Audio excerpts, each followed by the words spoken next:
Having the proper tool for the task at hand is important. Food safety is the task, and the thermometer is the tool. Hello, I'm Sheryl Carson. I'm Extension Agent for Thomas County Extension. My office is housed in Colby, and I am pleased to be here today with you. The thermometer is probably the single most important tool in the kitchen. And you might be thinking, well, there's other tools that we have to use. And there are. And those are subjects for a future session. But today, because we are limited on time, we are going to focus on the thermometer. And why did I choose the thermometer? The thermometer it tests temperature. And the temperature is important because we have living around us everywhere microbes that we cannot see, we cannot touch them, we cannot smell them, and yet they're present. They are there. They are contaminating our food. And in order for us to present a food product that is safe for our loved ones, for those whom we cook for, we need to make sure that those microbes have been eliminated. And the way to do that is with temperature, and so that's where the thermometer comes in at, is checking the temperature of the food, making sure that we have the right temperature for the right amount of time in order to kill those invisible organisms that invade our food.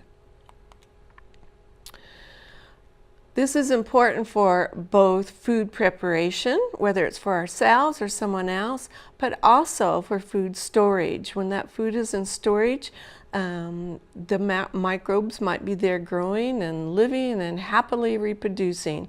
So we need to take both of those into consideration, food preparation and storage. As I said before, we need the right amount of temperature for the right amount of time. If you have the right amount of temperature, but it's not cooked long enough, then those microbes still might be able to survive those conditions. And so the best buddy that goes along with temperature is time. And the tools that we use to measure time and temperature are the thermometer and the clock or the timer. So that makes these tools the best choice for our project, our food safety during food preparation. Now, why did I choose the thermometer, and why do I say that it's probably the most important? Well, the reason is because of those invisible microbes that we can't see, we can't taste, we can't hear, we can't smell them even, but they're there. The thermometer, though, will tell us what temperature the food is at. And why is that important? It's because microbes are living organisms just like we are. And as a living organism, we all need moisture, we need food, we need a place to live, and we need a right temperature in which to grow. For microbes, the most popular temperature range for growth and reproduction is 41 degrees Fahrenheit up to 135 degrees Fahrenheit. In that temperature range, food that is harboring microbes will literally be growing them. And so as a food preparation person, we need to either heat that food up through that temperature danger zone quickly beyond 135 degrees Fahrenheit, or we want to cool that food down to below 41 degrees Fahrenheit. Once in a while, when we are preparing food, sometimes we prepare it a day ahead of time, and then we need to store it. So that also brings into mind that temperature danger zone yet again. We've prepared the food, we brought it up through the temperature danger zone, or we hope that we have, and that the microbes, while they're in that temperature danger zone, are growing, living, reproducing. Then we cool it down because we're going to serve it the next day. Or maybe it's a leftover food products that we want to serve the next day, get it used up. Now the food is going to be cooled down beyond that 41 degrees Fahrenheit, the food is going to go through that temperature danger zone yet again for a second time. If there are any microbes that have survived that first time through, they are going to continue to grow, reproduce, and make more microbes. That food then, as it sits hopefully in the refrigerator until it's heated up for reuse again, will eventually run through that temperature danger zone for service, say the next day. That means that the food will go through that temperature danger zone 3 times, and if we don't reach that level of 135 degrees Fahrenheit or higher, some of those microbes may survive and live in this food and be contaminated. And for some of us, that might not be a big deal. If you're healthy, you may or may not get ill from the food, or you might find a mild illness from it. But it's not a big deal for us. But for those who are immune compromised, their immune systems aren't working well because they're already sick, or maybe they're young children whose immune systems have not developed fully yet, that's a major problem. And so another consideration, a tip to remember when you are reheating food, is to make sure that it goes up to 165 degrees. I know that it's a lot more than the 135, but that way, if that food has gone through that time and temperature zone 3 times, you can be sure that you have killed the microbes if you reach that particular temperature. But how are you going to know that you've reached that temperature? How are you going to know that you've made it through that temperature danger zone in one direction or the other? And that is where the thermometer comes in at. And that is why it is probably the most important tool for protecting ourselves from foodborne illness. The other tip to remember about food and testing for the temperature is that it needs to be done internally.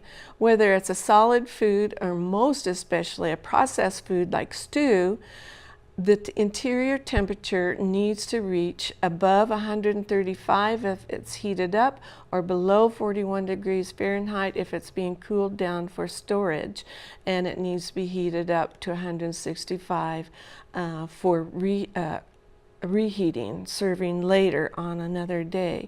And if you don't have that thermometer, you cannot be assured of reducing or eliminating foodborne illness risks in the food that you have prepared. Why is this important? Why do I keep stressing the presence of microbes in our food and the use of the thermometer and watching our time as we heat and cool our food products? Well, the CDC estimates that there are 76 million cases of foodborne illness in the United States. That's a lot. Now, for a lot of us, it's mild.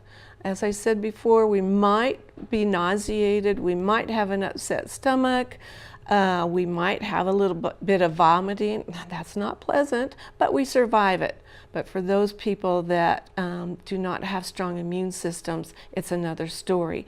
They may end up in hospital, and as we know, according to the CDC, 325,000 people are hospitalized each year due to foodborne illness. For those that are at even higher risk, such as young children or the elderly or those who are already ill, they might even die. And so every year we experience 5,000 deaths in the United States due to foodborne illness. And that is something that we, as a food preparation person, can control. How? Through time and temperature, and our gauge is the thermometer and the timer. So let's talk about those tools when we come back from our break. What a girl wants in her home kitchen. Ease of use, flexibility, fun, the latest kitchen design, Frigidaire Professional Real Stainless Steel for fewer finger smudges, a French door refrigerator, convection cooking, a quiet dishwasher. Have the staff at Genuine Appliance in Hayes demonstrate new Frigidaire professional appliances to find what you want. Genuine Appliance at 1224 East 27th in Hayes. Everything a girl wants. Hi. We're looking for insurance. Let's see who's free. When insurance agents work for only one company, their options are simply limited. But a trusted choice independent agent is free to shop many companies for a better deal. Free to do what's right for you. Let us shop for you. Contact Rogers & Associate to learn more. I have shared before the break that the thermometer is probably the most important tool for food safety. Now let's take a look at the different kinds of thermometers and how they work. The most affordable thermometer is the bimetallic. The bimetallic thermometer has a dial face to it. A lot of people like these. It's probably a very common one because it's affordable. But if you're like me and you have to wear reading glasses, it can be difficult to read.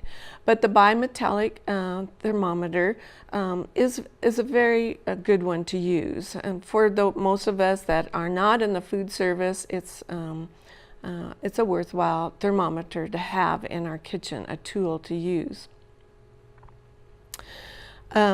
There are different parts to this thermometer that I want to point out to you. There's the face of the thermometer that has the dial on it, but below that dial, that indicator head, is a probe. It's a metal probe, and that probe also has a nut just below that indicator head, and that nut is used to calibrate the thermometer, and we'll talk about that a little later. But if you'll take a look at a digital thermometer, if you have one at home, you'll notice that there's a little dimple down at the bottom. It can be difficult to see, but that dimple is there for a reason. That probe, that metal probe, is hollow, and on the inside is a coil, a metal coil. And the coil, when it absorbs heat from the food product that you are testing, it will expand with that heat. And as that coil expands and it lengthens, it changes the dial on the indicator head. And that way you know what the temperature is. That coil, though, is below the dimple. And so when you use a bimetallic thermometer, you want to make sure that that probe is immersed into the food above and beyond that little dimple. It's just something to keep in mind, but not all thermometers have that. The bimetallic thermometer often comes with sleeves. Not always, but the sleeve is very handy because you can put that over the probe to protect it. You can hang it on your pocket when you're not needing it, but you want the thermometer ready and handy. And there's also a small part on that sleeve as well to extend the thermometer so that you can hold it over, say, very hot material without burning your fingers. And you'll see that in a little bit when I show you how to calibrate the thermometer. One thing to remember as well is to sanitize that probe, that metal probe, because if it has not been cleaned and sanitized, you may be contaminating the very food that you are trying to protect by using the thermometer. So use an alcohol wipe, let it dry, and then it's ready for the next time that you use it. Now another type of thermometer that you might consider buying, and these are probably more popular simply because they're easier to read. You can see what the temperature is in big numbers rather than trying to read a small dial. The digital thermometers also have the advantage in that they record that temperature much faster, where the bimetallic, you have to let it sit for about 30 seconds in order for the dial to stop moving. Once the dial has stopped moving for a number of seconds there, then you know that it's recording the temperature that you are seeking. There are other thermometers as well. There's the Thermocouple. This one is popular. It's a digital thermometer, but the difference with it is that the probe is separate from the housing that measures or shows you what the temperature is, and it's attached though with a flexible cable, and that cable allows you to leave the probe in the food where it's hot without melting the plastic housing of the digital thermometer that it has the readout for you. Another thermometer that you might consider using, but you don't have to, you're more likely to see it in restaurants and other food service institutions that do grilling. In order to have high quality food, you want to put your food on a grill that has reached its proper temperature. But keep in mind that this is a surface reading, and it's the reading of the grill itself, not of the food. And as you recall, we need to measure the internal portion of food. So the infrared thermometer is one that you and I are more likely to not have and use. Another thermometer that many of us might have is the oven thermometer. This is a thermometer that is measuring the heat within the oven itself, but it is not measuring the temperature of the food, so you still need to use a food thermometer. The thing about the oven thermometers is that they're made so that you can leave them in the oven, know what the temperature of the oven is, know if the oven is working properly or not. If you try to put a thermometer in there that is not oven safe, then it'll melt, and that's not a good deal. So at this point, I would like to take another break, and when we come back, we'll talk about how to calibrate those thermometers to make sure that they are measuring accurately. Storage Solutions is invested in complete customer satisfaction. You can choose a drive-up unit or a climate-controlled unit. Plus, you can choose from storage units of all sizes to fit your inventory. And that's not all. They'll sign for your packages and deliver and unload them into your unit. Storage Solutions has been named in the top 100 U-Haul dealers 6 times. Rent a pickup, cargo van, or moving truck to keep your goods on the go. Remember, making moving and storing easy is Storage Solutions in Hayes and Victoria. Your home's exterior is the best defense against harsh weather conditions. With insulated vinyl siding, energy-efficient windows, spray foam insulation, and metal roofing from AquaShield Roofing and Construction, you can protect your home from howling winds and ice-cold temperatures. Don't let Mother Nature interfere with the comfort of your home. Call or visit us online today for a free estimate. AquaShield Roofing and Construction. Our team is dedicated to your complete satisfaction.